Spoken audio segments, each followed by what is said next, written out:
সব জায়গায় তো হচ্ছে। এখন নমিনেশন দিছে সন্ত্রাসী, হাতে হলো অস্ত্র, ওরা তো আপনি কলম তুলে দিবেন কিভাবে? এজন্য জনগণ ভোট দিয়ে তাদের হাত থেকে অস্ত্র নামাইতে হবে। হাতে হলো চান্দাবাজির লাঠি, আপনি এটা নামাইবেন কিভাবে? এই জন্য তো সে অ্যাটাক করে। ভালো মানুষের সামনে যাতে নমিনেশন দেওয়া হয়, এইসব গুন্ডা মাস্তান চাঁদাবাজদের সাথে নির্বাচন করে নিজের মান ইজ্জত যাচ্ছে। এজন্য হলো আমরা সব দলকে আহ্বান জানাবো, ফিউচারে যারা লোকাল গভর্নমেন্টে যাদেরকে নমিনেশন দিবেন আপনারা ভালো মানুষদেরকে দিবেন। এরা এক এক জায়গায় উকি মারে সন্ত্রাসী কার্যক্রম চালায়, ভোটারদের ভয় দেখায়।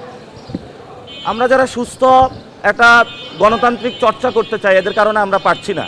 আমরা আশা করব যে আগামীতে তারেক রহমান ভালো মানুষদের নমিনেশন দিবেন। আর উনি এইসব গুন্ডা নিয়ে কিভাবে প্রধানমন্ত্রী হওয়ার স্বপ্ন দেখেন? উনি কি পার্লামেন্টে কতগুলা গুন্ডা সন্ত্রাসী লয়ে ঢুকবেন? পার্লামেন্টে আমরা ট্যাক্সের টাকা থেকে গুন্ডা সন্ত্রাসী পালার জন্য?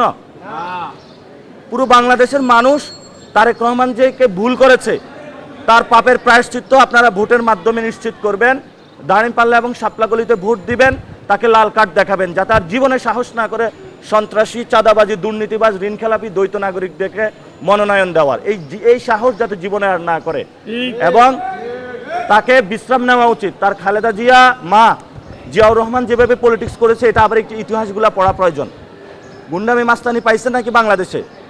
আমরা এগুলা করতে দিব না ইনশাআল্লাহ।